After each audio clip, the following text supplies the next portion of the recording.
ভাই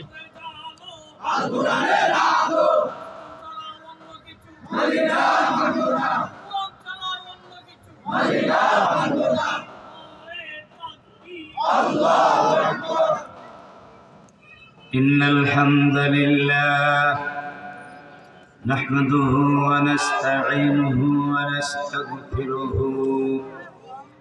ونؤمن به ونتوكل عليه ونعوذ بالله من شرور أنفسنا ومن سيئات أعمالنا من يهد الله فلا مضل له ومن يضلله فلا هادي له ونشهد أن لا إله إلا الله وحده لا شريك له ونشهد أن سيدنا وحبيبنا ومولانا محمدا عبده ورسوله الذي أرسله بالحق بشيرا ونذيرا وداعيا إلى الله بإذنه وسراجا منيرا أما بعد فأعوذ بالله من الشيطان الرجيم بسم الله الرحمن الرحيم لا تجعل مع الله إلها آخر فتقعد ملوما مخذولا وقضى ربك ألا تعبدوا إلا إياه وبالوالدين إحسانا إلى آخر آية صدق الله العلي العظيم وقال سبحانه وتعالى في شان حبيبه ومحبوبه مخبرا وآمرا في كلامه المجيد وفرقانه الحميد أعوذ بالله من الشيطان الرجيم بسم الله الرحمن الرحيم إن الله وملائكته يصلون على النبي يا أيها الذين آمنوا صلوا عليه وسلموا تسليما اللهم صل على سيدنا مولانا محمد وعلى آل سيدنا জবান খুলে প্রাণ ভরে মহব্বতের সাথে পড়ি আল্লাহুম্মা সাল্লি আলা সাইয়্যিদিনা মাওলানা মুহাম্মদ ওয়া আলা আলি সাইয়্যিদিনা بلغ العلا بكماله كشف الدجى بجماله حسنت جميع خصاله صلوا عليه होना ये फूल तो बुलबुल का तरन्नुम भी न हो चमन दहर में कलियों का तबस्सुम भी न हो बलगल उला बिकमालिही कशफत दुजा बिजमालिही हसनत जमीउ खसालिही सल्लो अलैहि उतर कर गारे हिरा से सोए कौम आया एक नुस्खे कीमिया सतलाया बलगल उला बिकमालिही कशफत दुजा बिजमालिही हसनत जमीउ खसालिही सल्लो अलैहि मुझे खुश मिले या न मिले अगर मोहम्मद मिले या अली वो शय जिसे अल्लाह मिले बलगल उला बिकमालिही कशफत दुजा बिजमालिही हसनत जमीउ खसालिही सल्लो अलैहि। बांग्लादेश श्रमिक कल्याण फेडरेशन बायजीद बुस्तामी थानार उद्योगे आयोजित बार्षिक ताफसीरुल कुरान महफिलेर सम्मानित सभापति बांग्लादेश श्रमिक कल्याण फेडरेशन बायजीद बुस्तामी थानार सम्मानित सभापति जनाब मोहम्मद जहांगीर आलम साहेब आजकेर महफिलेर अन्यतम विशेष अतिथि छिलेन बांग्लादेश श्रमिक कल्याण फेडरेशन चट्टग्राम महानगर शाखार सम्मानित सभापति तौहिदी जनतार बलिष्ठ कण्ठस्वर जनाब एसएम लुत्फुर रहमान साहेब उलामे इकरामदेर मध्य आलोचना पेश करेছেন तरुण इस्लामी चिंताविद हाफेज मौलाना नाजिमुद्दीन आजाद साहेब हाफेज मौलाना मोहम्मद मुजाम्मिलुल हक साहेब हाफेज मोहम्मद आलामीन साहेब दिगार हजरात उलामा इकराम मुरब्बी निजाम तरुण एवं युवक भाइरा पर्दार आड़ालेर मा ओ बोनेरा अस्सलामु आलैकुम व रहमतुल्लाहि ताआला व बाराकातुहु। महान रब्बुल इज्जत वल जालालेर शाही दरबारे आमरा विनयेर साथे असंख्य शुक्रिया ज्ञापन करছি যে महान आल्लाह सुबहानाहु व ताआला तार किताब आखिरी किताब आल कुरानेर এই তাফসীর মাহফিলে এত অঞ্চল থেকে বাছাই করে যে আল্লাহ পাক আপনাদেরকে আমাদেরকে এই মাহফিলে যুক্ত হওয়ার সুযোগ করে দিলেন সেই মহান মুনিবের দরবারে হৃদয় নিংড়ানো ভালোবাসা উজাড় করে হৃদয়ের গভীর থেকে আমরা কালিমাতুশ শুকর আদায় করছি সকলে পড়ছি আলহামদুলিল্লাহ জবান খুলে মোহব্বতের সাথে পড়ি আলহামদুলিল্লাহ আরো একবার পড়ি আলহামদুলিল্লাহ ربنا لك الحمد حمدا كثيرا طيبا مباركا فيه يا ربي لك الحمد كما ينبغي لجلال وجهك وعظيم سلطانك يا ربي لك الحمد بالإيمان ولك الحمد بالإسلام ولك الحمد بالقرآن إنك خلقتنا ورزقتنا وهديتنا يا رب العالمين। সম্মানিত হাজিরিন আপনারা সবাই কেমন আছেন? আলহামদুলিল্লাহ আমরা সবাই আল্লাহ পাকের দয়ায় ভালো আছি। সুখে দুঃখে সর্বাবস্থায় যার প্রশংসা করতে হবে তিনি কে? এই জন্য আল্লাহ পাকের দরবারে আমরা শুকরিয়া আদায় করে নিলাম, আলহামদুলিল্লাহ। আজকের আপনারা মাহফিলে এসে খুশি হলেন না বেজার? অল্প না বেশি?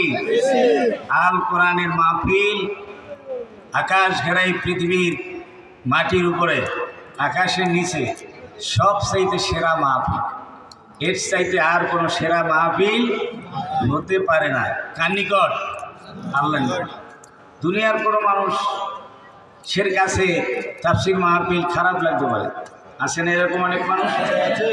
আবু জেহেল মার্কা, আবুল আহাব, উতবা সাহেবা, তারা এই আল কোরআনকে সহ্য করতো না। আজকেও কিন্তু নব্য আবু জেহেল, আবুল আহাব, উতবা সাহেবা গজাইছে, জোরে বলেন ঠিক কিনা? তাদের কাছে এটি ভালো লাগবে না ঠিক, কিন্তু মুমিনদের কাছে এর চাইতে বরকতপূর্ণ, সম্মানিত আর আনন্দের কোনো সভা হতেই পারে না যেখানে কোরআনে আলোচনা হয়। এর থেকে এখানে আসলে একজন জাহান্নামী মানুষ জান্নাতি মানুষে পরিণত হয়ে যায়। বলেন আলহামদুলিল্লাহ। সম্মানিত হাজরিন, আমি কোনো ভূমিকা বলবো না, কারণ এখন মাহফিলের শেষ পর্যায়ে, নির্দিষ্ট সময়ের ভেতরেই আমাদের মাহফিল শেষ হবে ইনশাআল্লাহ। ওমা তৌফিকি ইল্লা বিল্লাহ, আলাইহি তাওয়াক্কালতু ওয়া ইলাইহি উনীব। সম্মানিত হাজরিন, এই পবিত্র মাসটি চলছে কি মাস? আরবি মাস রজব মাস। এই মাসে একটি ঐতিহাসিক ঘটনা, ইসলামের একটি ঐতিহাসিক ঘটনা আছে, যা রাসূল পাক সাল্লাল্লাহু আলাইহি সাল্লামের রিসালাতের সাথে সম্পৃক্ত। সেটির নাম কি? মেরাজ। জোরে বলেন কি নাম?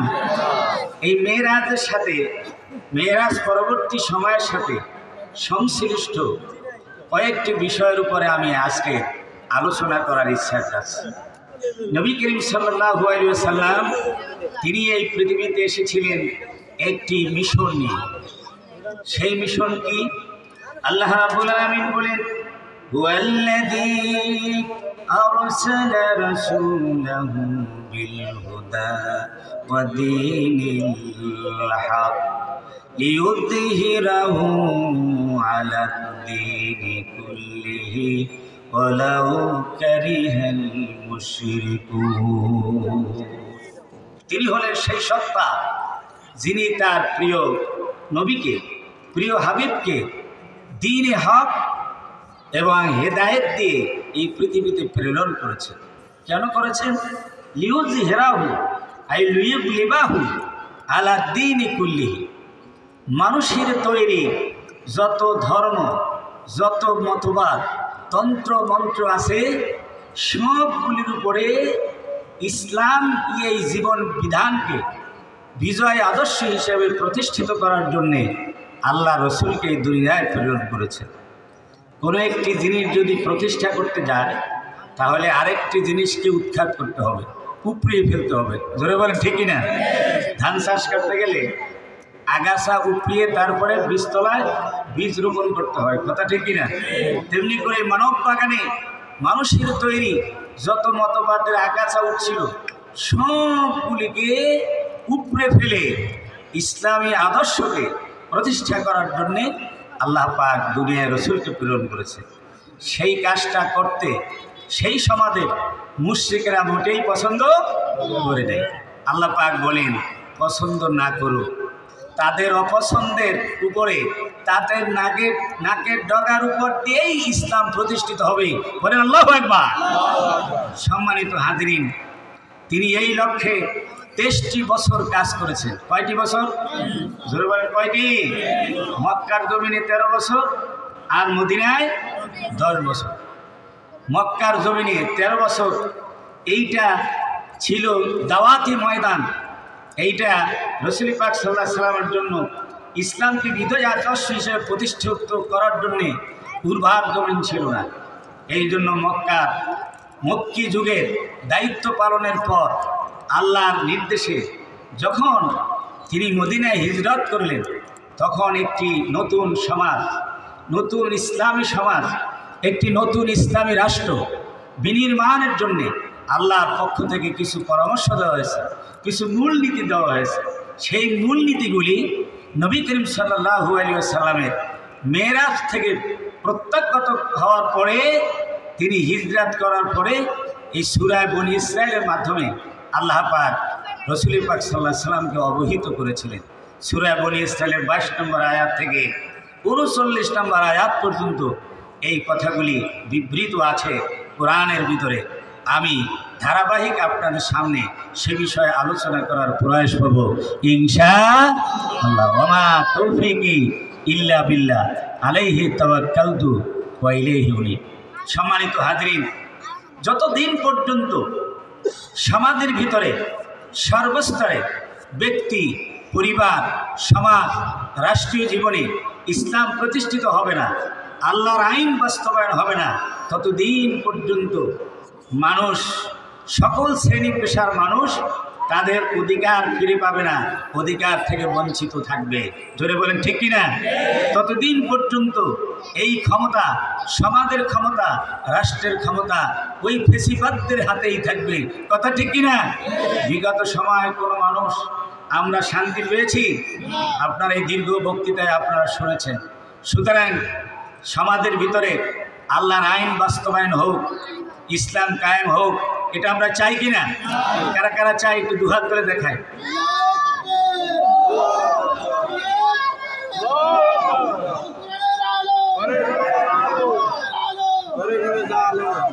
সম্মানিত হাজরিন, আল্লাহ সুবহানাহু ওয়া তাআলা নতুন সমাজ বিনির্মাণের জন্য 14টা মূলনীতি দিয়েছিলেন। সেই মূলনীতির আলোকে আল্লাহ রসুল মদিনায় রাষ্ট্র কায়েম করেছিলেন, সুন্দর একটি সমাজ বিনির্মাণ করেছিলেন। আজও সেই সমাজের ফুলগোধারা শান্তি গোটা বিশ্বময় ছড়িয়েছে, আলোকিত হয়ে আছে। ধরে বলেন ঠিক কিনা? সেই মূলনীতির আলোকে যদি আমাদের সমাজ, রাষ্ট্র বিনির্মাণ করা যায়, তাহলে শান্তি আসবে বলে আমরা বিশ্বাস করি কিনা? অবশ্যই আমরা বিশ্বাস করি। আসুন আমরা চলে যাই আল কোরআন থেকেই আমরা সরাসরি আলোচনা শুনব। আমি যে কয়টি মূলনীতি আল্লাহ পাক দিয়েছেন তার শিরোনামগুলি বাংলাতে আমি আগে বলবো আপনাদের বোঝার সুবিধার্থে, তাহলে আপনারা বুঝতে পারবেন যে এই কথাগুলি একটা বলার পরে আর একটা কি বলা হবে। সেই জন্য আমি শিরোনামগুলি আপনাদের সামনে বলছি। ইসলামী সমাজ বিনির্মাণের জন্য এই 14টা মূলনীতির মধ্যে প্রথম মূলনীতি হলো সার্বভৌমত্ব, ক্ষমতার মালিক হবেন একমাত্র যেই রাষ্ট্রের ভিত্তি হবে আল্লাহ পাকের সার্বভৌমত্ব দিয়ে, জীবনের সকল ক্ষেত্রে আল্লাহর কথা, আল্লাহর আইন মেনে চলতে হবে। দ্বিতীয় নাম্বার হচ্ছে রাষ্ট্রের প্রথম ইউনিট হলো পরিবার। এই পরিবারের মধ্যে শান্তি প্রতিষ্ঠার জন্যে পরিবারের প্রধান মাতা পিতার আনুগত্য করতে হবে। তৃতীয় নাম্বার নিকটাত্মীয়, প্রতিবেশী, এতিম, শ্রমিক এবং পথিক এবং মেহমানদের অধিকার প্রতিষ্ঠা করা। চতুর্থ নাম্বার হলো অপচয় রোধ করা। পঞ্চম নাম্বার হলো অর্থনৈতিক ক্ষেত্রে ভারসাম্যপূর্ণ রক্ষা করা। ষষ্ঠ নাম্বার হচ্ছে আল্লাহর বন্টনে সন্তুষ্ট থাকা। সপ্তম নাম্বার সন্তান হত্যা করা যাবে না। অষ্টম নাম্বার হচ্ছে জেনা ব্যভিচার, অশ্লীলতা পরিহার করতে হবে। নবম নাম্বার অন্যায়ভাবে মানুষ হত্যা করা যাবে না। দশম নাম্বার এতিমের মাল আত্মসাৎ করা যাবে না। 11তম চুক্তি এবং ওয়াদা পূরণ করতে হবে। 12তম ওজনে কম দেওয়া যাবে না, মালে ভেজাল দেওয়া যাবে না। 13তম ভিত্তিহীন কথা বলা যাবে না, কোনো মন্তব্য করা যাবে না। 14তম সর্বাবস্থায় অহংকার বর্জনীয়, অহংকার মানুষের জন্য শোভা পায় না। এই 14টা মূলনীতি আল্লাহ পাক দিয়েছেন সুন্দর একটি ইসলামী সমাজ বিনির্মাণের জন্য। বলেন না আলহামদুলিল্লাহ। আল্লাহ রাব্বুল আলামিন বলেন লা তাজআল মা'আল্লাহি ইলাহান আখারা ফাতাকউদ মালুমান মাখজুলা। আল্লাহ রাব্বুল আলামিন বলেন তোমরা আল্লাহ রাব্বুল আলামিনের সাথে অন্য কোনো ইলাকে দেখো না, অন্য কোনো ইলাকে তোমরা শরীক করো না। যদি আল্লাহ অন্য কোনো ইলাকে আল্লাহর সাথে যদি তোমরা শরীক করো তাহলে তোমরা ঘৃণিত হয়ে লাঞ্ছিত হয়ে তোমরা বসে থাকবে। বলে নাউজুবিল্লাহ। আল্লাহ হচ্ছেন এক, একক, তার সাথে অন্য কোনো ইলাকে শরীক করা যাবে না। ইলা কয়জন? ধরে বলেন কয়জন? সৃষ্টিকর্তা কয়জন? আইনদাতা কয়জন? বিধানদাতা কয়জন? একজন, ঠিক না? তিনি হচ্ছেন সার্বভৌম ক্ষমতা মালিক। সুতরাং আইন রচনার ক্ষেত্রে যদি আল্লাহর সাথে কোনো সৃষ্টিকে শরীক করা হয়, এটা বড় শিরক। ধরে বলেন ঠিক কিনা? এই পৃথিবী তৈরি করেছেন কে? আল্লাহ। সুতরাং তার আইন দিয়ে চলতে হবে সমাজ এবং রাষ্ট্র। আল্লাহ রাব্বুল আলামিন বলেন, ইনিল হুকুমু ইল্লা লিল্লাহ। পড়েন আমার সাথে, ইনিল হুকুমু ইল্লা লিল্লাহ। আইন হবে কার? একমাত্র আল্লাহ। বিয়ের অনুষ্ঠান করলো, বড় একটা অনুষ্ঠানের আয়োজন করলেন আপনার বাড়িতে, সব কিছু আয়োজন করলেন আপনি। পার্শ্ববর্তী বাড়ির একজন লোক এসে বলে যে, ভাই আমার একটু সুযোগ দাও, তোমরা যে আজকে সুস্বাদু খানা তৈরি করতেছো মেহমানদের জন্য, এই খানার ভেতরে আমি একটু লবণ দিব। তাকে কি লবণ দিতে দিবেন? দিবেন?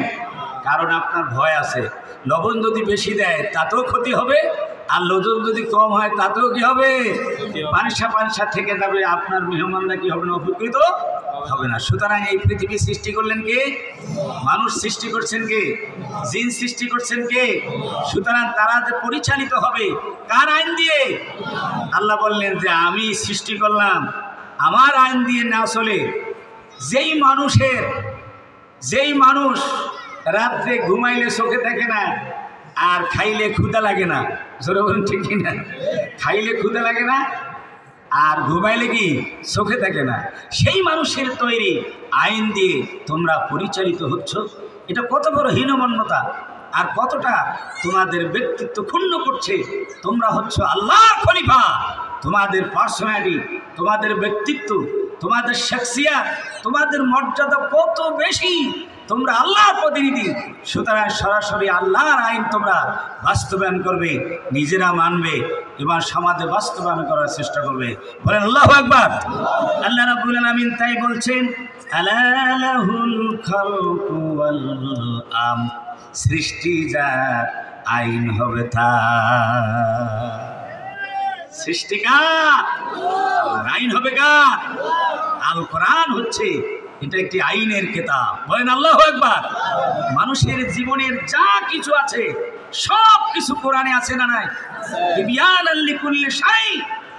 মানুষের জীবনে, ব্যক্তি, পরিবার, সমাজ, রাষ্ট্রে যা কিছু প্রয়োজন সব কিছু কোরআনে আল্লাহ রাব্বুল আলামিন পুঙ্খানুপুঙ্খানুরূপে বর্ণনা করে দিয়েছেন। বলেন আলহামদুলিল্লাহ। লোক একসাথে আসলো আর বক্তৃতায় দাঁড়ালো আর বলল যে ইসলামের সাথে রাজনীতির কোনো সম্পর্ক নাই, কোরআনে রাজনীতি নাই। বলেন নাউজুবিল্লাহ। ওনাদের কথা কি মানতে পারেন? জোরে বলেন মানতে পারেন? কোরআনে রাজনীতি আছে না নাই? জোরে বলেন আছে না নাই? কোরআন তো রাজনীতি দিয়ে ভরা। জোরে বলেন ঠিক কিনা? বিশ্বনবী 10 বছর রাষ্ট্র চালাইছেন কি দিয়ে? আরো জোরে বলেন কি দিয়ে? কোরআন দিয়ে, ঠিক কিনা? উনি যদি কোরআন দিয়েই তো রাষ্ট্র চালাইছেন। হযরত ইউসুফ আলাইহিস সালাম প্রেসিডেন্ট ছিলেন না? উনি খাদ্যমন্ত্রী ছিলেন, অর্থমন্ত্রী ছিলেন, খোলাফায়ে রাশিদিন হযরত আবু বকর, হযরত ওমর, হযরত ওসমান, হযরত আলী রাদিয়াল্লাহু তাআলা আনহুম আজমাইন। তারা সমাজ চালাইছে, রাষ্ট্র চালাইছেন কি দিয়ে? জোরে বলেন কি দিয়ে? তাহলে কোরআনে রাষ্ট্র পরিচালনার কথা, রাজ্য শাসনের কথা আছে না নাই? বলেন আলহামদুলিল্লাহ। তুমি যদি কোরআনের কথা মানতে না পারো, কোরআনের সবক গ্রহণ না করতে পারো, তাহলে তোমার মূর্খতা, তোমার জাহালত, তোমার ব্যর্থতা, জোরে বলেন ঠিক কিনা, সেটা অন্যদের উপরে চাপিয়ে দেওয়ার জন্য তোমার কোনো রাইট নাই। সুতরাং প্রথম মূলনীতি হলো আল্লাহ রাব্বুল আলামিনের সার্বভৌমত্বের মাধ্যমেই দেশ পরিচালিত হবে। আল্লাহ রাব্বুল আলামিন বলেন, ওয়াকাযা রাব্বুকা আল্লা তা'বুদু ইল্লা ইয়্যাহু। ও নবী, আপনার রবের চূড়ান্ত ফয়সালা হয়েছে এই মর্মে সকলকে জানিয়ে দিন যে তোমরা ইবাদত করবে একমাত্র আল্লাহ। আমরা ইবাদত করবো কার? দাসত্ব করবো কার?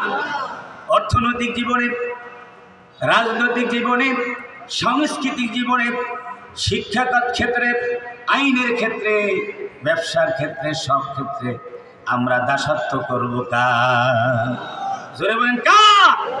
সুতরাং আল্লাহর আইন দিয়ে যদি দেশ পরিচালিত না হয়, সমাজ পরিচালিত না হয়, তাহলে আল্লাহ রাব্বুল আলামিনের ইবাদত কি যথার্থ হবে? হবে না। ভাইরা আমার, দ্বিতীয় মূলনীতি হলো রাষ্ট্র এবং সমাজের প্রথম ইউনিট হলো পরিবার। এই পরিবারের ভিতরে যদি শান্তি প্রতিষ্ঠিত না হয়, তাহলে সমাজের ভিতরে শান্তি হবে না, দেশের ভিতরে শান্তি হবে না। জোরে বলেন ঠিক কিনা? পরিবারের ভিতরে শান্তি প্রতিষ্ঠিত হতে হলে এখানে পরিবারের প্রধান যিনি আছেন তার আনুগত্য করতে হবে, তার কথা মানতে হবে, তার নির্দেশ মানতে হবে। যতক্ষণ পর্যন্ত আল্লাহ রসুলের নির্দেশ অনুযায়ী তিনি পরিবার চালান। পরিবারের প্রধানকে মাতা এবং পিতা।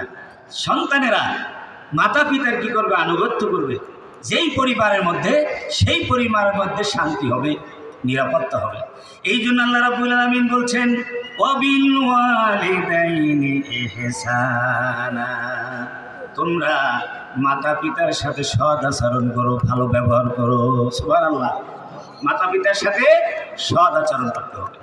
ইম্মা ইয়াবলুগান্না ইনদাকাল কিবারা আহাদুহুমা আও কিলাহুমা ফালা তাকুল লাহুমা উফিন ওয়ালা তানহারহুমা ওয়া কুল লাহুমা কওলান কারীমা। আল্লাহু আকবার। আল্লাহ রাব্বুল আলামিন বলেন, এই মাতা পিতা সন্তানের প্রতি বেশি মুখাপেক্ষী হয়ে যায় যখন তারা বার্ধক্যে উপনীত হয়। আল্লাহ পাক বলেন, তোমাদের মাতা পিতার দুইজন অথবা একজন যদি নাকি বার্ধক্য অবস্থায় উপনীত হয়, আর এই অবস্থায় যদি তোমরা পেয়ে যাও, তাহলে তাদেরকে এমন ভাষায় কথা বলবে না যারা তা আফসোস করে বলতে হয়, বাধ্য হয়, এবং তারা আফসোস করে যেন উফ না বলে, ওয়ালা তানহারহুমা, এবং মাথা ঝাঁকুনি দিয়ে তাদেরকে ধমক দিয়ে কথা বলো না। কারণ মাতা পিতা তখন আফসোস করে বলবে, আরে এই সন্তানটাকে, মা বলবে যে আমি 10 মাস 10 দিন পেটে ধারণ করেছি, 2 থেকে 2.5 বছর পর্যন্ত আমার বুকের দুধ টেনে টেনে খেয়ে বড় হয়েছে। পিতা বলবে, আমার মাথার ঘাম পায়ে ফেলে কষ্টার্জিত টাকা পয়সা দিয়ে তাকে লেখাপড়া করে এই মানুষ করেছি, আজ আমার সামনে চোখ তুলে কথা বলে, মাথা ঝাঁকুনি দিয়ে কথা বলে, আফসোস করে, এই আফসোসটা সন্তানের জন্য বদদুয়া হয়ে যাবে। আল্লাহ রাব্বুল আলামিন সন্তানকে নসিহত করতেছেন, উপদেশ দিতেছেন, যে সন্তানেরা তোমরা পিতা মাতার সাথে তোমরা এইরকম খারাপ ব্যবহার করবে না। কীরকম ব্যবহার করবে? আল্লাহ রাব্বুল আলামিন শিখিয়ে দিচ্ছেন, ওয়া কুল লাহুমা কওলান কারীমা। নবী, আপনি মাতা পিতার সাথে আপনি ভদ্রসিত ভাষায় কথা বলুন, আদরণীয় শব্দ দিয়ে মাতা পিতাকে ডাকুন। সুবহানাল্লাহ। এই পৃথিবীতে সবচাইতে সম্মানিত এবং আদরের ব্যক্তি আল্লাহ রাসূলের পরে কে? মা বাবা। জোরে বলেন ঠিক কিনা? যদি ভালোবাসা পেতে পারে, যদি খেদমতে পেতে পারে, সবচেয়ে বেশি হকদার কে? মাতা পিতা। আমার ভাইরা, এই জন্য মাতা পিতা যাদের আছে তারা সম্মান করবেন, ইজ্জত করবেন, তাদের সেবা করবেন, কখনো তাদের মনের ভিতরে কোনো কষ্ট দিবেন না। আচার আচরণের কথাবার্তায় তাদের সেবা করবেন এবং তাদের জন্য আপনি বেশি বেশি দোয়া করবেন। আল্লাহ রাব্বুল আলামিন বলেন, ওয়াকুর রাব্বির হামহুমা কামা রব্বায়ানি সগীরা। পড়েন সবাই, রব্বির হামহুমা কামা রব্বায়ানি সগীরা। আল্লাহ রাব্বুল আলামিন বলেন, এভাবে আমার কাছে দোয়া করো, আয় আল্লাহ, ছোটবেলা যেভাবে আমার মাতা পিতা আমাদেরকে লালন পালন করেছে, কষ্ট করে আমাদেরকে বড় করেছে, আল্লাহ গো, আজ তারা দুনিয়ায় নাই, আপনার কুদরতি ব্যবস্থাপনায় তাদেরকে সেই রকম লালন পালন করে। সুবহানাল্লাহ। আমার ভাইরা, মাতা পিতার খেদমত করা যে কত উচ্চাঙ্গের মর্যাদার আমল রাসূলুল্লাহ সাল্লাল্লাহু আলাইহি সাল্লামের হাদিস থেকে জানা যায়। রাসূলুল্লাহ সাল্লাল্লাহু আলাইহি সাল্লামকে প্রশ্ন করা হয়েছে, মাতা পিতার খেদমত করলে কি হবে? নবীজি পাণ্ডিত্যপূর্ণ জবাব দিলেন, হুমা জান্নাতুকা ওয়া নারুকা। মাতা পিতা তোমার জান্নাত আর মাতা পিতা তোমার জাহান্নাম। অর্থাৎ মা বাবার সেবা করে যদি তাদের মন খুশি করতে পারো তাহলে আল্লাহ খুশি হয়ে তোমাকে জান্নাত উপহার দিবে। আর যদি মাতা পিতাকে বেজার করো তাহলে আল্লাহ নারাজ হয়ে তোমার ঠিকানা বানাই দিবেন জাহান্নাম। জোরে বলেন নাউজুবিল্লাহ।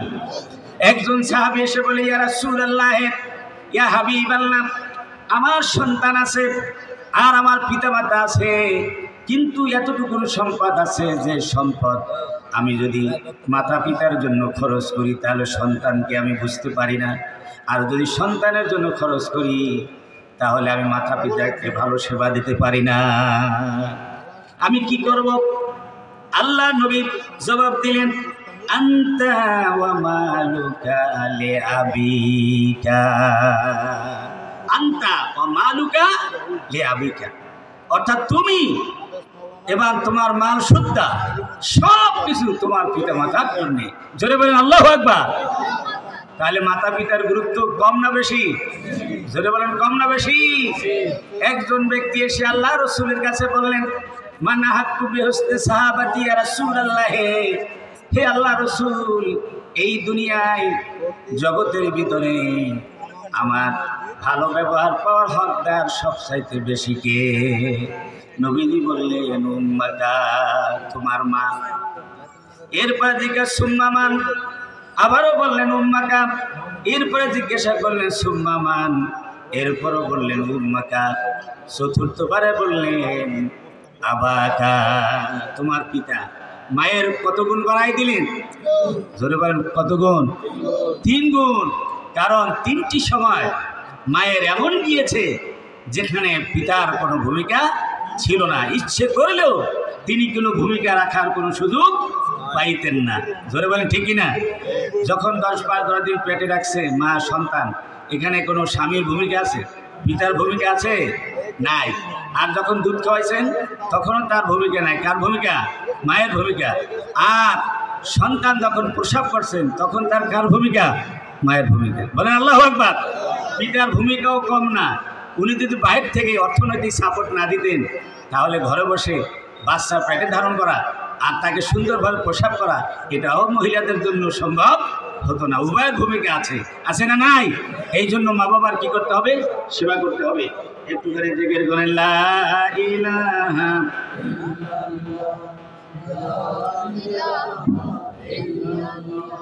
আরো জোরে, লা ইলাহা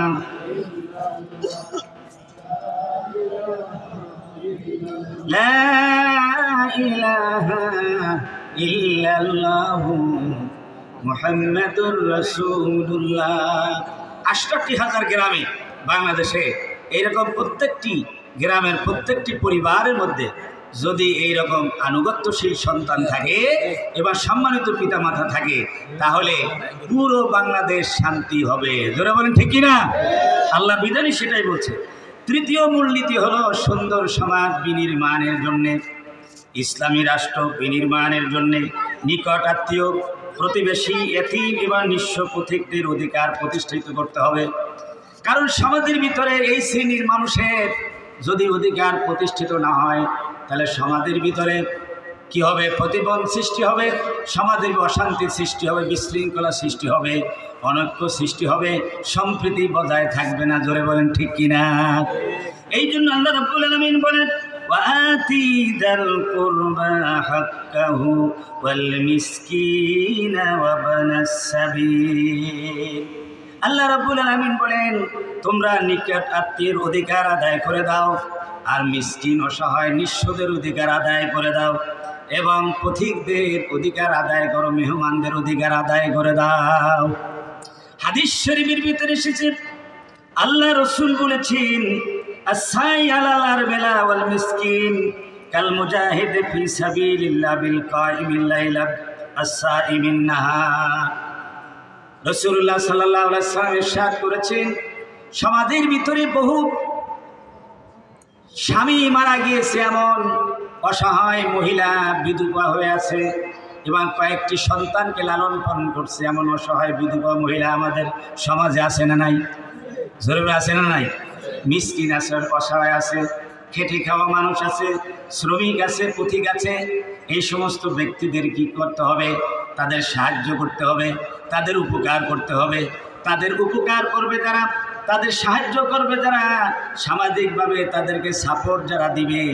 আল্লাহ নবী বলেন, সারা রাত জেগে ইবাদত করলে, সারাদিন ভর রোজা রাখলে সওয়াব হবে, সেই সওয়াব তাদের আমল নামায় লেখা হবে।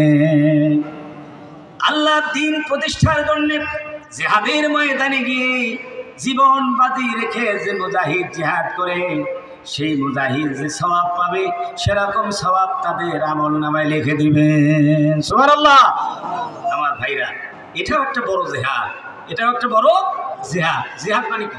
জিহাদ মানে হচ্ছে চেষ্টা, প্রচেষ্টা, আল্লাহর হুকুম বাস্তবায়ন করার জন্যে প্রাণান্তকার চেষ্টা করাকে কি বলা হয়? জিহাদ বলা হয়। শুধু ঢাল তলোয়ার নিয়ে প্রতিপক্ষের বিরুদ্ধে ময়দানে জিহাদ করার নামই একটা জিহাদ নয়, এটা হচ্ছে জিহাদের একটি পার্ট, একটি জিহাদের অংশ। যারা বলেন ঠিক কিনা? নতুবা মোমেনদের জীবনব্যাপী হচ্ছে জিহাদ। এখন যে আমরা বসে এখানে যে মাহফিলের মধ্যে বসে আছে, শয়তানে কিন্তু গুতাইতেছে যে বেটা চলে যাক, ঠিক কিনা বলেন? কিন্তু আমরা শয়তানের মোকাবেলা করে কোনো বিরিয়ানি নাই, বিরিয়ানির পোটলা নাই, আছে শুধু কোরআন হাদিসের বয়ান। এইটা শোনার জন্যে আমরা এখানে বসে আছি। এটা কি কম জিহাদ? জোরে বলেন, এটা কি কম জিহাদ? এটা একটা বড় জিহাদ, হুসুলিল ইলম, ইলম অর্জনের জিহাদ। জোরে বলেন আল্লাহু আকবার।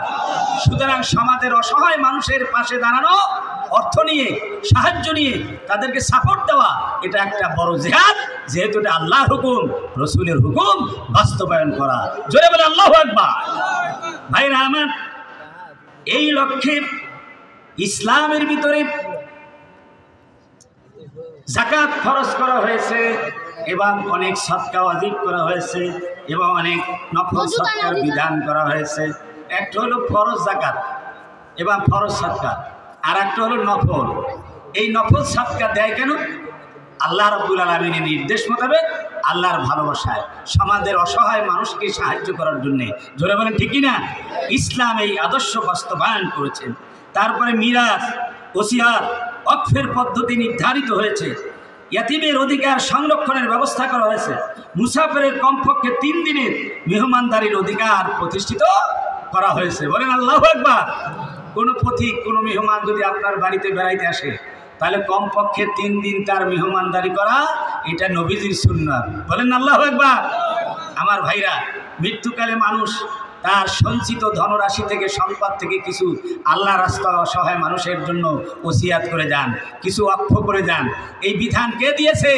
কোরআনী বিধান, ইসলামী বিধান। বলেন আল্লাহু আকবার। এই বিধান যদি সমাজে প্রতিষ্ঠিত হয়, তাহলে সমস্ত অসহায় মানুষের জন্য কল্যাণ বয়ে আনবে, একটি শান্তির সমাজ প্রতিষ্ঠিত হবে। চতুর্থ মূলনীতি হল অপচয় এবং অপব্যয় রোধ করতে হবে। অর্থনৈতিক ক্ষেত্রে সম্পদ অর্জন করবেন আপনি, কোথা থেকে আপনি সম্পদ অর্জন করলেন এবং কোন খাতে ব্যয় করলেন, এর জবাব আল্লাহর কাছে দিতে হবে কিনা? জোরে বলেন, দিতে হবে কিনা? কিয়ামতের ময়দানে যে 5টি স্পেশাল প্রশ্ন হবে, তার মধ্যে 2টি প্রশ্ন থাকবে যে বান্দা, তোমার সম্পদ কোত্থেকে অর্জন করেছো, কিভাবে অর্জন করেছো, এবার কোন খাতে তুমি ব্যয় করেছো। আপনার আমার এ কথা বলার রাইট নাই। আমি ব্যবসা করেছি, আমি চাকরি করেছি, আমি পৈতৃক সম্পদ বংশানুক্রমে পেয়ে আমি সম্পদশালী হয়েছি, সুতরাং আমার সম্পদ আমি খালি ফালাই দিব, আমি আগুনে জ্বালাই দিব, এটা আমার ইচ্ছা। এ কথা বলার রাইট কোনো বান্দার নাই। জোরে বলেন আছে? জোরে বলেন আছে?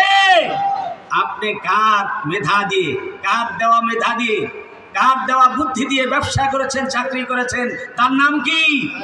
সুতরাং ওই আল্লাহর অর্ডার ছাড়া, আল্লাহর আইন ছাড়া সম্পদ অর্জনও করা যাবে না, ব্যয় করা যাবে না। এই নীতি যদি চালু হয়, তাহলে মানে অবৈধ সম্পদের পাহাড় গড়ে পুজোপিত হওয়ার সুযোগ থাকবে না, বিলাসিতা থাকবে না। আল্লাহ রাব্বুল আলামিন বলেন ওয়ালা তুবাদ্দির তাবদীরা ইন্নাল মুবাজ্জিরিনা কানু ইখওয়ানাশ শায়াতিন। আল্লাহ রাব্বুল আলামিন বলেন বান্দারে তুমি অর্থনৈতিক ক্ষেত্রে সম্পদ ব্যয়ের ক্ষেত্রে তুমি তাবজির করো না, অপচয় করো না, অপব্যয় করো না, কারণ যারা অপব্যয় করে তারা হলো শয়তানের ভাই। বলেন নাউজুবিল্লাহ। আপনি আমি কি শয়তানের ভাই হতে চাই? ওয়াকানা শাইতানু লিরাব্বিহি কাফুরা।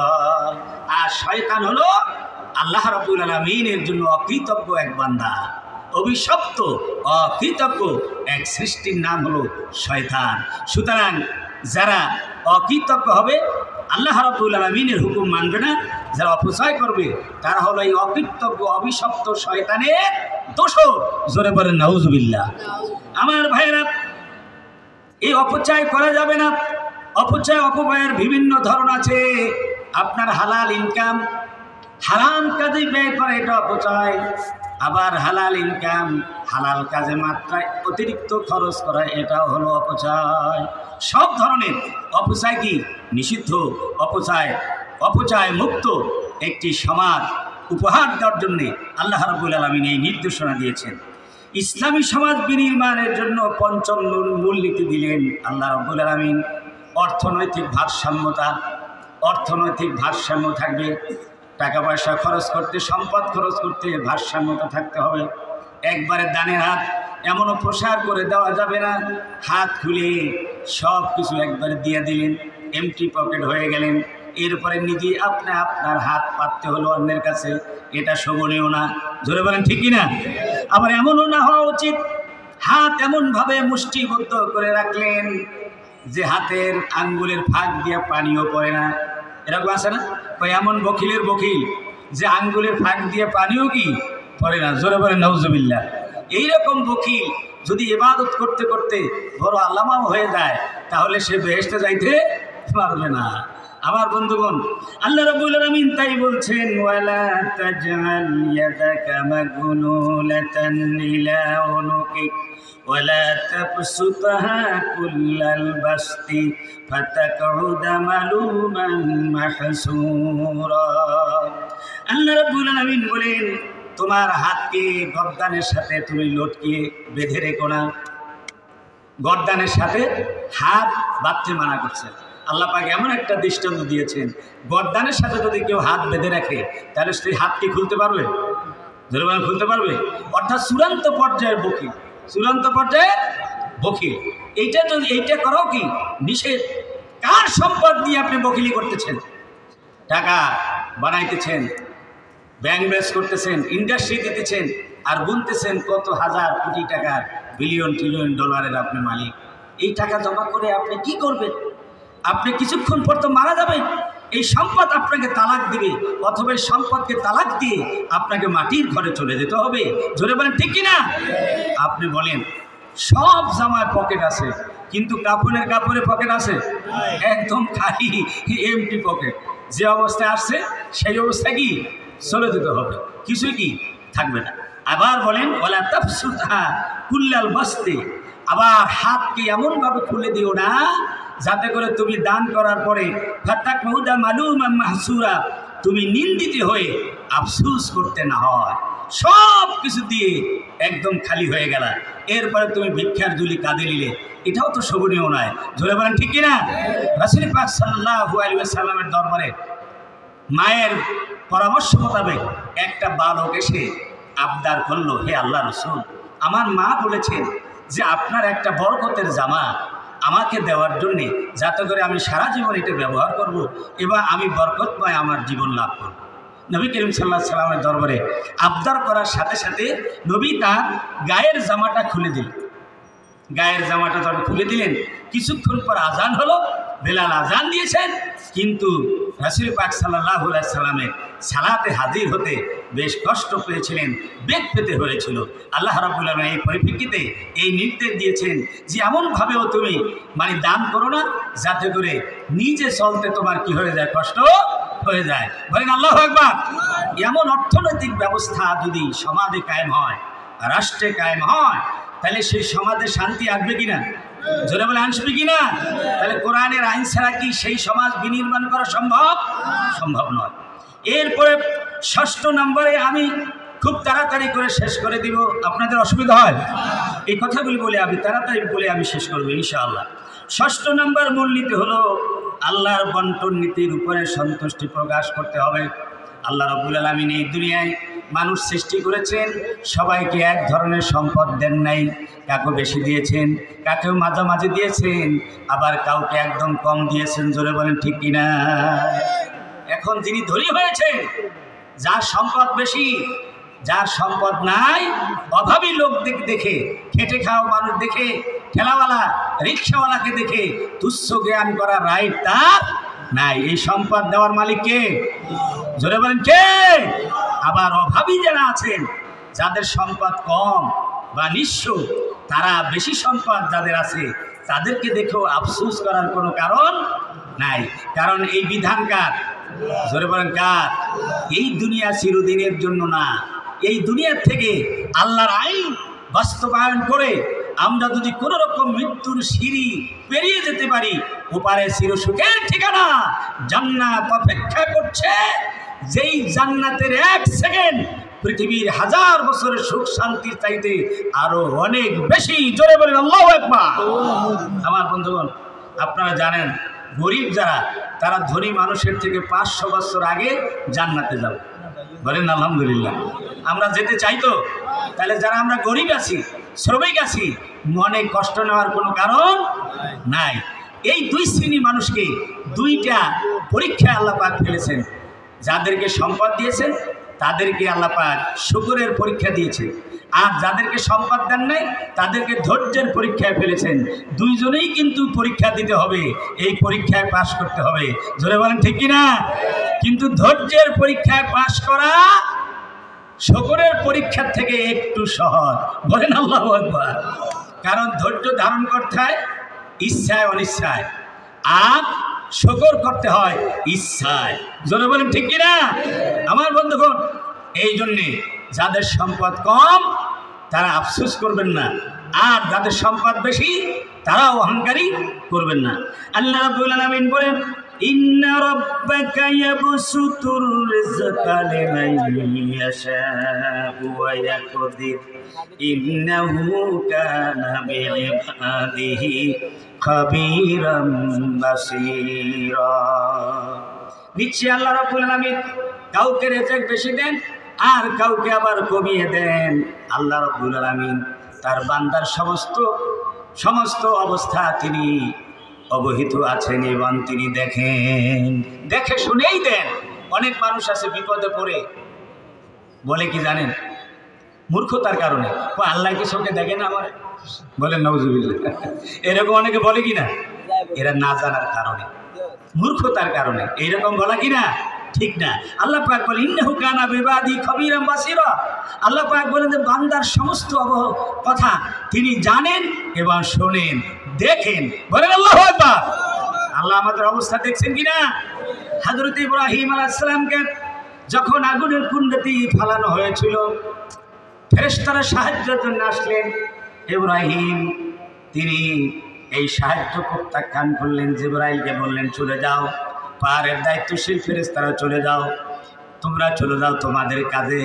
আমি এমন আল্লাহর কথা বলি না, এমন আল্লাহর কালেমার দাওয়াত দেই না যিনি কানে শোনেন না এবং চোখে দেখেন না। আল্লাহু আকবার। কোথায় বসে?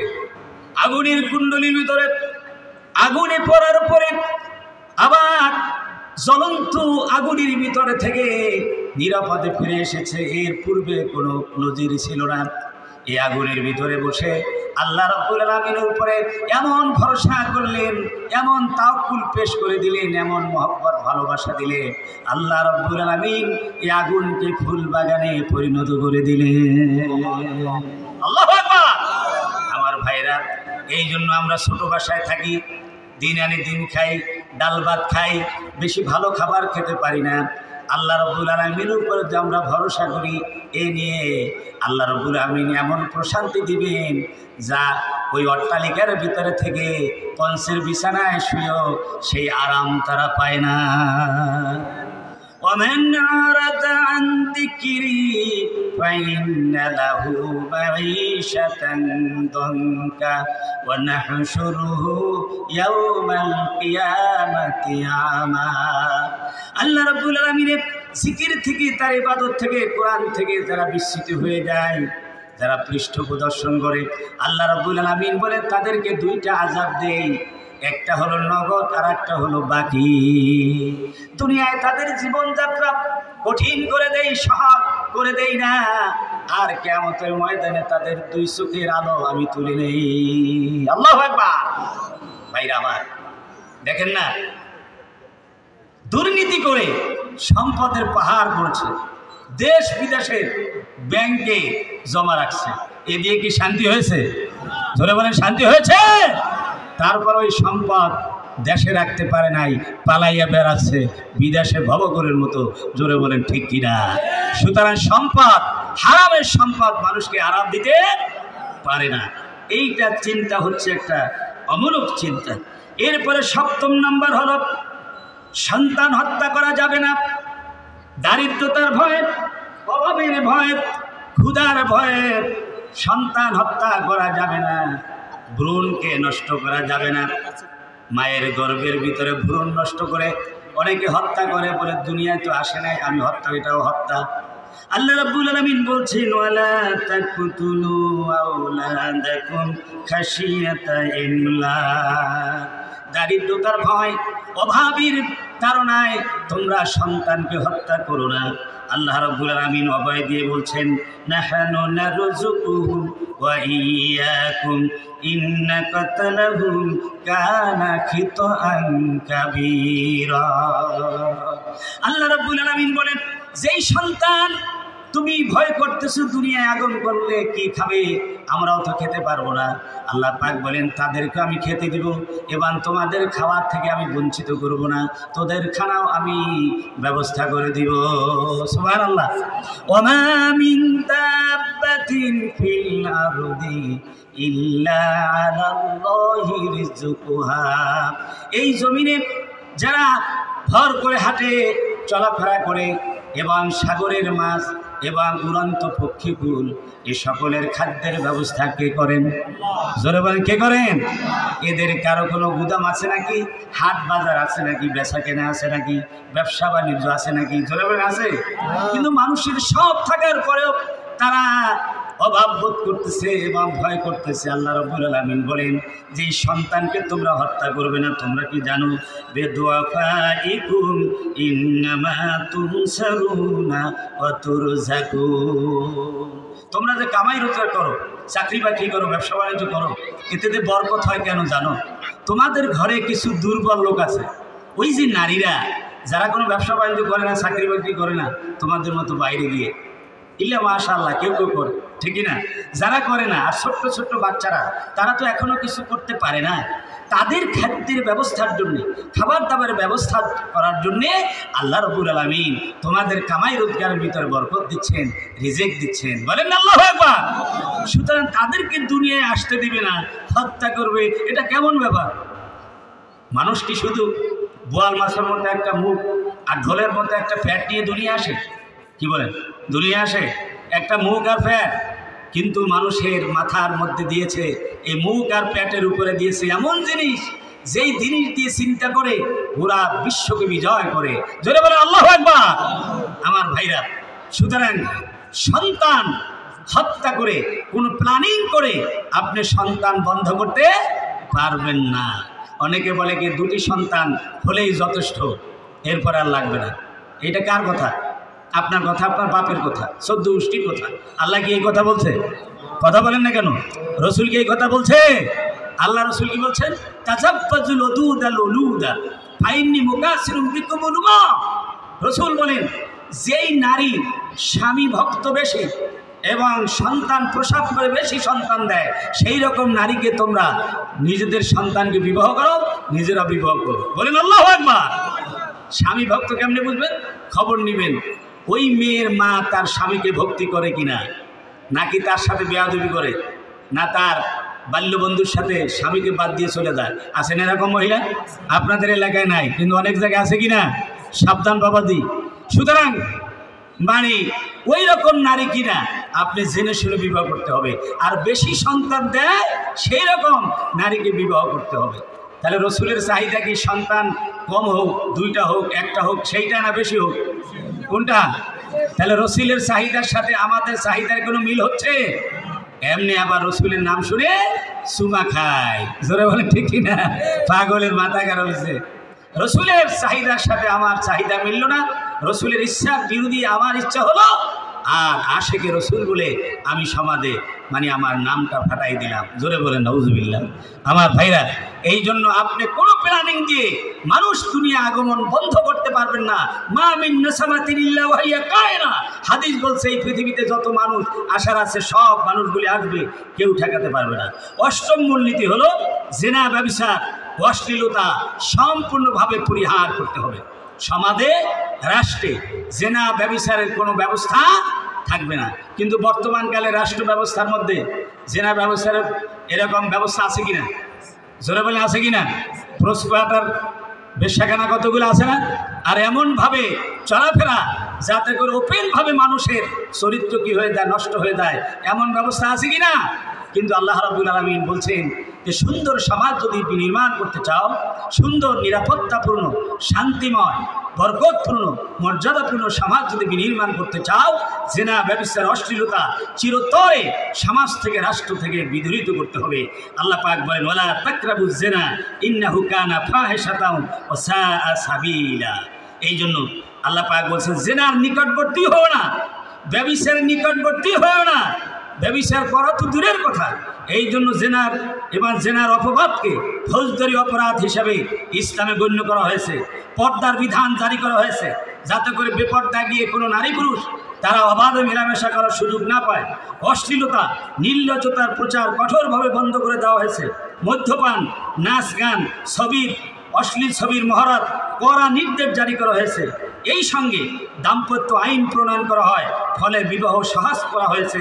এর দ্বারা জেনার সামাজিক কারণসমূহের শিকড় কেটে দেওয়া হয়েছে যাতে করে কেউ লিপ্ত না করতে পারে। একজন নারী পুরুষ যৌন সম্পর্ক করতে হলে বিবাহ বন্ধন ছাড়া সম্ভব নয়।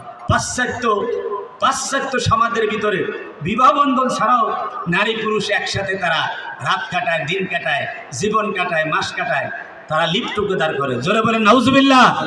কোনো কোনো জায়গায় সেই পাশ্চাত্যের কুসংস্কার আমাদের সমাজেও কি সরায়াত করেছে। জোরে বলেন ঠিক কিনা? এসব কিছু বন্ধ করতে হলে কোরআনী আইনি ব্যবস্থা ছাড়া, ইসলামের আইনি ব্যবস্থা ছাড়া এটা সম্ভব নয়।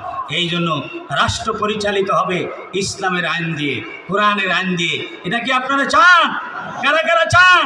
জেনা ব্যভিচার বন্ধ করতে হলে, অশ্লীলতা বন্ধ করতে হলে কোরআনের আইনের বিকল্প নাই।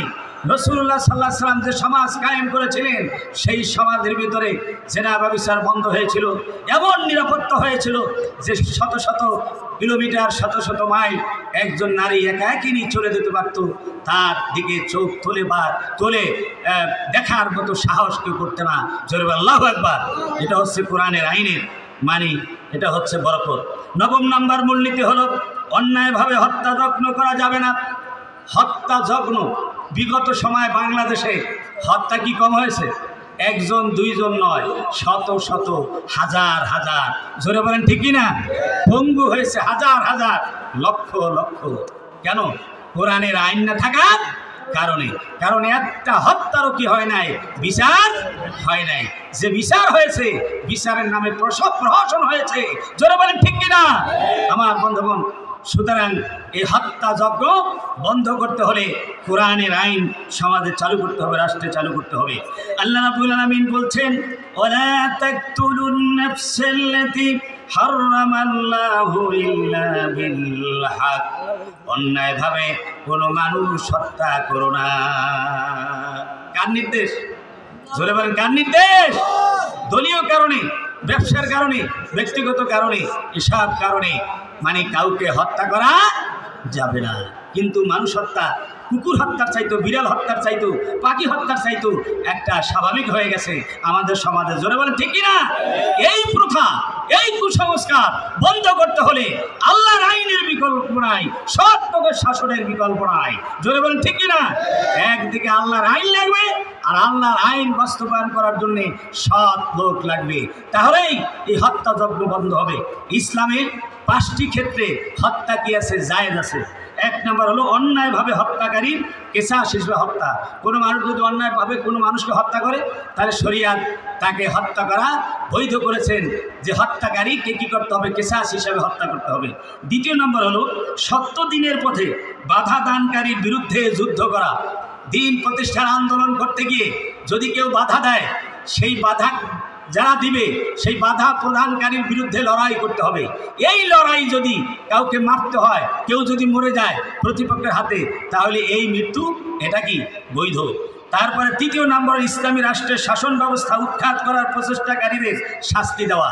ইসলামী রাষ্ট্র প্রতিষ্ঠিত হওয়ার পর এই ইসলামী রাষ্ট্র ব্যবস্থাকে উৎখাত করে যদি কেউ উৎখাত করার চেষ্টা করে তাহলে সেই লোকটাকে ধরে কি হত্যা করা ইসলাম এটা জায়েজ দিয়েছে। 4 নম্বর হলো বিবাহিত পুরুষ বা নারী ব্যভিচারে লিপ্তের শাস্তি। কোনো বিবাহিত নারী পুরুষ যদি জিনা ব্যভিচারে লিপ্ত হয় তাহলে তার সঙ্গে সার করতে হবে, পাথর মেরে মগজ উড়াই দিতে হবে। জোরে বলেন ঠিক কিনা? এটা হলো ইসলামের বিচার। 5 নম্বরে মুরতাদের শাস্তি হলো হত্যা। অর্থাৎ কেউ, ইসলাম হচ্ছে একমাত্র জীবন বিধান, আল্লাহর নিকট গ্রহণযোগ্য জীবন বিধানের নাম কি? ইন্নাদ দীনা ইনদাল্লাহিল ওয়া মা ইয়াবতাগি গায়রাল ইসলামি দীনান ফালা ইউকবালু মিন ওয়া হুয়া ফিল আখিরাতি মিনাল খাসিরিন। যে ব্যক্তি ইসলামকে বাদ দিয়া অন্য কোনো মতাদর্শ গ্রহণ করবে তার জীবন পরিচালনার জন্য আল্লাহ বলেন সেটা গ্রহণযোগ্য হবে না এবং পরকালে সে ক্ষতিগ্রস্ত হবে। এই ইসলামের এই শান্তির এবং নিরাপত্তাপূর্ণ এই জীবনকে বিধানকে বাদ দিয়ে কেউ যদি অন্য ধর্ম গ্রহণ করে, যদি মুরতাদ হয়ে যায়, তাহলে তার শাস্তি হলো হত্যা। বলেন আল্লাহু আকবার। এই 5টা ক্ষেত্রে ইসলাম হত্যা জায়েজ দিয়েছে। একজন মানুষকে অন্যায়ভাবে হত্যার চাইতে গোটা বিশ্বকে ধ্বংস করা লঘু গুনাহ। গোটা বিশ্বকে যদি ধ্বংস করে দেয় একটা মানুষ হত্যার চাইতে এটা ছোট গুনাহ। বলেন আল্লাহু আকবার। তাহলে মানুষ হত্যা কত বড় গুনাহ? মানুষের জানমালের নিরাপত্তা দিতে পারে ইসলাম। জোরে বলেন ঠিক কিনা? ইসলামী শাসন ব্যবস্থা কায়েম হলে মানুষের জানমালের নিরাপত্তা হবে। 10 নম্বর মূলনীতি হলো এতিমের মাল আত্মসাৎ করা যাবে না। আমাদের সমাজের ভিতরে এক শ্রেণীর মানুষ আছে যে যদি এতিম হয়ে যায়, কোনো মানুষ মারা যায়, তাহলে সে ভাইয়ের বউ বিয়ে করে আর এতিমকে তাড়ায় দেয় সম্পদ আত্মসাৎ করার জন্য। এরকম পাগল ছাগল আছে না? জোরে আছে কি না? আছে।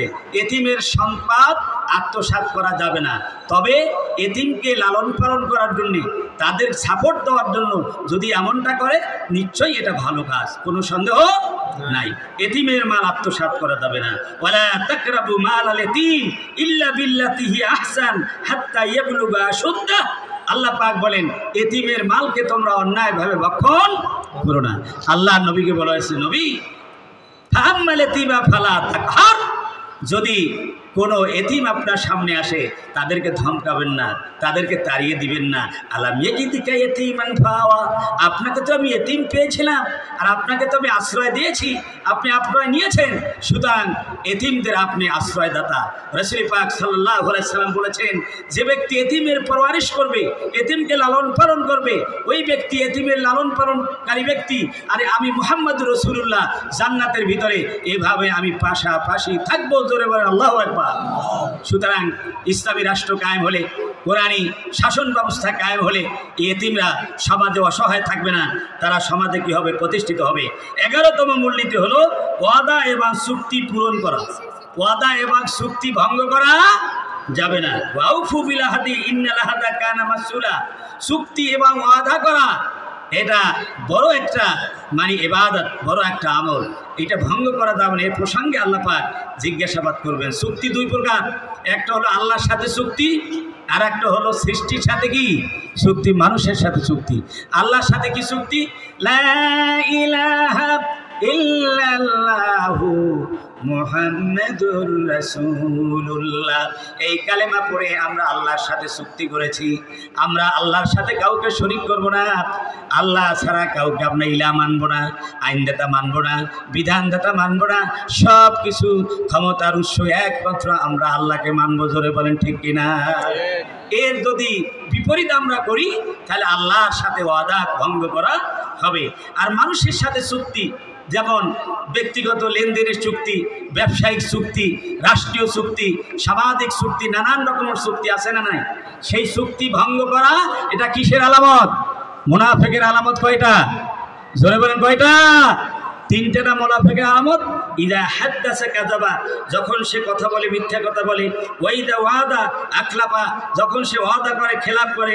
ওয়াইদা উতমানা খানা, আর যখন আমানত তার কাছে রাখা হয় সে আমানতের খেয়ানত করে। এইটা হলো মুনাফিকের কি আলামত। আমরা যেন কেউ মুনাফিক না হই। মুনাফিকের আরেকটি ৪র্থ নম্বর আলামত আছে, সেটা হলো যে যখন সে কথা বলে মানুষের সাথে গালাগালি করে, গালাগালি অশ্লীল ভাষায় কথা বলে। বলেন নাউজুবিল্লাহ। এই মুনাফিকি থেকে আমাদের মুক্ত থাকতে হবে। 12তম মূলনীতি, আর দুইটা আছে। 12তম মূলনীতি হচ্ছে ওজনে কম দেওয়া যাবে না। বিশেষ করে ব্যবসায়িক ভাইরা, ওজনে কম দিবেন না, মালে ভেজাল দিবেন না। বরকত দেওয়ার মালিক কে? ধরে বলেন কে? মিথ্যা শপথ করে ব্যবসা করবেন, ওজনে কম দেবেন, মালে ভেজাল দিবেন, আপনার ব্যবসায় কি হবে না? বরকত হবে না। আর আপনি যদি সৎ ব্যবসা করেন তাহলে সৎ ব্যবসায় হবে বরকত। আর কিয়ামতের ময়দানে আপনি নবীর সাথে জান্নাতে থাকতে পারবেন। আত্তাজিরু সদুকুল আমিন মান নবীন ও সিদ্দিকিন ও শুহাদা, সত্যবাদী আমানতদার ব্যবসায়ী নবী, শহীদ, শুহাদাদের সাথে জান্নাতে থাকবে। সুতরাং আমরা যেন ওজনে কম না দেই। 13তম মূলনীতি হলো ভিত্তিহীন কথাবার্তা বলা যাবে না। যে কথার ভিত্তি নাই, যেটা আপনি জানেন না, সেই কথা আপনি কখনো বলবেন না। আন্দাজে বলা ঠিক। ওয়ালা তাকফু মা লাইসা লাকা বিহি ইলম ইন্নাস সামা ওয়াল বাসারা ওয়াল ফুয়াদা কুল্লু উলাইকা কানা আনহু মাসউলা। তোমার চক্ষু, কান, অন্তঃকরণ সব কিছুকেই জিজ্ঞাসা করা হবে। তুমি কথা চিন্তা ভাবনা করে বলবে। একজন বলল যে ভাই লাকুম দীনুকুম ওলিয়া দিন। হ্যাঁ, বুখারী শরীফের হাদিস। নাউজুবিল্লাহ বললেন না? লাকুম দীনুকুম কোন হাদিসের, কোন কিতাবের হাদিস? কথা বলে না। এটা কি হাদিস না কোরআন? কিন্তু আমার দেশের বিগত এক ফেসিবাদী নেত্রী প্রায় বলতো লাকুম দীনুকুম ওলিয়া দিন, বুখারী শরীফের হাদিস। বলেন নাউজুবিল্লাহ। আরে যে ব্যাপারে তোমার জ্ঞান নাই সেই ব্যাপারে তুমি কেন মুখ খোলো? মুখ খুলে কেন লাঞ্ছিত হও? আর অন্যদের উপরে কেন তুমি চাকিয়ে দাও? বক্তৃতা দাঁড়ালেন আর বললেন যে ইসলামের সাথে রাজনীতির কোনো সম্পর্ক, কোরআনের সাথে কোনো রাজনীতির সম্পর্ক নাই। আপনি কোরআনের কি বোঝেন? সূরা ফাতিহার তাফসীর, সূরা ফাতিহার যদি তর্জমা করতে বলা হয় তাহলে পেটের ভিতরে ভূমিকম্প শুরু হয়ে যাবে। জোরে বলেন ঠিক কিনা? ভূমিকম্প শুরু হয়ে যাবে। সেই লোকটা যদি বলে কোরআনের সাথে রাজনীতির সম্পর্ক নাই, তাহলে তার কথা কি মানা যায়? আল্লাহ পাক বলছেন বেহুদা মন্তব্য করবে না। 14 নম্বর অর্থাৎ 14তম সর্বশেষ মূলনীতি হল সর্ব অবস্থায় অহংকার এবং দাম্ভিকতা পরিহার করতে হবে। আল্লাহ পাক বলেন ওয়ালা তামশি ফিল আরদি মারাহা ইন্নাকা লান তাখরিকাল আরদা ওয়া লান তাবলুগাল জিবালা তুলা। আল্লাহ রাব্বুল আলামিন বলেন যে তুমি গর্ব করে, অহংকার করে এই জমিনে তুমি এটো না। অহংকার করার রাইট নাই। তুমি কিসের অহংকার করো? টাকা পয়সা, সম্পদের, স্বাস্থ্যের, নেতৃত্বের, কর্তৃত্বের, সর্দারি, মাতুব্বারি, ক্ষমতা। তোমার চাইতে তুমি তাকায় দেখো পৃথিবীর ইতিহাসের দিকে তাকায় দেখো। তোমার থেকে কত সুন্দর মানুষ ওই কবরের মাটির ভিতর শুয়ে আছে, যার কোনো অস্তিত্ব নাই। তোমার সাথে কত মালদার। কারুনের নাম তো আমরা শুনছি, ঠিক কিনা বলি? কারুনের নাম শুনছেন কিনা? তার কত সম্পদ ছিল। তার যত সম্পদ ছিল, এই সম্পদের চাবি যে গোডাউনগুলিতে তালা দিয়ে আটকে রাখত, সেই তালার চাবিগুলি 70টা উট বহন করত। বলেন আল্লাহু আকবার। তাহলে কত সম্পদের মালিক ছিল। ওই লোকটা কি এখনো বেঁচে আছে? কোথায় গেছে? হারিয়ে গেছে জমিনের ভিতরে। তার নাম নিশানা নাই, যদিও থাকে অভিশপ্ত হিসেবে আছে, মলুন হিসেবে আছে। জোরে বলেন ঠিক কিনা? তুমি কতটুকু ক্ষমতার মালিক হয়েছ? চুনিপুটি ক্ষমতার মালিক। তোমার চাইতে বড় ক্ষমতার মালিক ছিল ফেরাউন। জোরে বলেন ঠিক কিনা? সেই ফেরাউন কি আছে? নাই। থাকলেও মানুষের কাছে অভিশপ্ত এবং মালউন হিসাবে আছে। জোরে বলেন ঠিক কিনা? সুতরাং কোনো কিছু দিয়ে অহংকার করার রাইট কারো নাই। হযরত আলী রাদিয়াল্লাহু তাআলা বলেন, ওই মানুষের অহংকার করার কি রাইট আছে, কি বৈধতা আছে, যার শুরু হলো এক ফোঁটা নাপাক পানি আর যার শেষ ঠিকানা হলো কবরের মাটি। আল্লাহু আকবার। শেষ ঠিকানা কবরের মাটি আর শুরু হলো এক ফোঁটা নাপাক পানি দিয়ে মানুষ সৃষ্টি হয়েছে। তার কি অহংকার করার রাইট আছে? অহংকার করবে কে? অহংকার করার রাইট একজনের, তার নাম কি? আল্লাহ রাব্বুল আলামিন হাদিসে কুদসির ভিতরে বলেন, আল কিবরিয়া উরিদাই ওয়াল আজমাতু ইজারি। অহংকার হলো আমার চাদর আর বরত্ব হলো আমার লুঙ্গি। আল্লাহু আকবার। চাদর আর লুঙ্গির দৃষ্টান্ত দিয়েছেন এই জন্যে, একজন মানুষের এই দুইটা পোশাক চাদর এবং লুঙ্গিটা শরীরের সাথে একদম লেগে থাকে, একাকার হয়ে দাঁড়ায়, ঠিক কিনা? যদি চাদর খুলে ফেলে আর লুঙ্গি খুলে ফেলে, তাহলে ওই মানুষটা কি আর লজ্জায় মুখ দেখাতে পারবে? ওই মানুষটা আর কোনো মানুষ থাকবে? আল্লাহ রাব্বুল আলামিন বলেন, ও দুনিয়ার মানুষ, অবুঝ মানুষ, মূর্খ মানুষ, শোন, অহংকার হলো আমার কুদরতি চাদর, কুদরতি বদনের চাদর, আর আমার কুদরতি শরীরের লুঙ্গি হলো আজমাত বরত্ব। এই দুইটা নিয়ে যদি তোমরা জমিনের ভিতরে টানাটানি করো, তাহলে তোমাদের খবর আছে, কাযাফতুহু ফিন্নার, আমি অবশ্যই তোমাদেরকে জাহান্নামে নিক্ষিপ্ত করব। জোরে বলেন নাউযুবিল্লাহ। সুতরাং অহংকার করা যাবে না। অহংকার মুক্ত জীবন যাপন করতে হবে, শিরক মুক্ত ঈমান আনতে হবে, বেদাত মুক্ত ইবাদত করতে হবে। রাজি আছেন ইনশাআল্লাহ? আর আমাদেরকে ঐক্যবদ্ধ থাকতে হবে। ঐক্য যেখানে, সেখানেই আমাদের শক্তি থাকবে, আর ঐক্য যেখানে থাকবে না, সেখানে আমরা বিপর্যস্ত হয়ে যাব। জোরে বলেন ঠিক কিনা? বিগত জুলাই আগস্টের মানে অভ্যুত্থানের এই আন্দোলনে সকলের ঐক্যবদ্ধত্ব ছিল কিনা? সীসা ঢালা প্রাচীরের মতো আমরা নিজেদের দলীয় এলাকার বিভিন্ন পরিচয় ভুলে গিয়ে আমরা সবাই ঐক্যবদ্ধ ছিলাম। আজও ঐক্যবদ্ধের চাহিদা কি কমে গেছে, শেষ হয়ে গেছে? না ঐক্যবদ্ধ এখনো থাকা লাগবে? আমরা কারা কারা চাই ঐক্যবদ্ধ থাকবো? সবাই ওয়াতাসবিহাবিল্লাহি জামিআ ওয়ালা তাফাররাকু। যদি আমরা ঐক্যবদ্ধ থাকি, তাহলে স্বাধীনতার পূর্ণ স্বাদ আমরা কি করতে পারবো? আমরা নিতে পারবো এবং স্বাদ আস্বাদন করতে পারবো। আর যদি নাকি ঐক্যবদ্ধতা হারিয়ে ফেলি, নানান রকমের সমালোচনা এক দলের আর এক দল যদি করা শুরু করে দেয়, তাহলে ৭১-এর স্বাধীনতা যেমন হাইজ্যাক হয়ে গেছে, তেমনি করে এই আগস্টের এই স্বাধীনতাও কি হয়ে যেতে পারে? হাইজ্যাক হয়ে যেতে পারে। আল্লাহ না করুক যেন হাইজ্যাক না হয়। আমরা ঐক্যবদ্ধ থাকবো ইনশাআল্লাহ। এক আল্লাহ, এক কোরআন, এক হাদিস, এক নবী, এক দিন ইসলাম। আমাদের ঐক্য যায় কোথায়? সবাই আমরা ঐক্য। আমাদের সমাজের ধর্মীয় লেভেলে দুইটা মানে কি আছে, মানে পন্থী আছে। একটা হলো আলিয়া পন্থী, আর একটা হচ্ছে দেওবন্দি, মানে কৌমিয়ান। জোরে বলেন ঠিক কিনা? সুতরাং এই আলিয়া এবং কৌমিয়ার ভিতরে কোনো বিভেদ থাকতে পারবে না। এর মাঝখানে যে একটা দেয়াল আছে, এই দেয়ালটা আমরা তুলে দিয়ে আমরা সবাই একাকার হয়ে যাব। লা ইলাহা ইল্লাল্লাহ। ইত্তেহাদ মাল ইখতিলাফ। যারা দাঁড়াইয়ে মিলাদ পরে পড়বেন, আর যারা না পড়বেন না, বসে থাকেন, কোনো সমস্যা নাই। জোরে বলেন ঠিক কিনা? যে আমিন জোরে বলেন, এটাও হাদিসে আছে। আর যে আসতে বলেন, সেও আসতে বলেন। হাত একবার উঠান তাকবীরে তাহরিমের সময়, অন্য সময় না উঠান মুস্তাহাব। আর যদি কেউ উঠায়, তাকেও বাধা দিয়েন না। এসব হলো খুচরা জিনিস, মুস্তাহাব। জোরে বলেন ঠিক কিনা? এই সমস্ত ইখতিলাফের ভিতরে জড়িয়ে গিয়ে আমরা যেন বিরক্তর সাথে আমরা বিবাদগ্রস্ত না হই। আল্লাহ সুবহানাহু ওয়া তাআলা এই সব কথাগুলি মনে রেখে আমাদের আমল করার তৌফিক দান করুন সকল, আল্লাহুম্মা আমিন। সব শেষে আমি মা বোনদের খেদমতে একটা হাদিস কয়েক লাইনের ভিতরে বলে আমি শেষ করব। যেহেতু এখানে মা বোনরাও আলোচনা শোনার জন্য কি এসেছেন, আমাকে স্লিপ দিয়ে বলা হয়েছিল।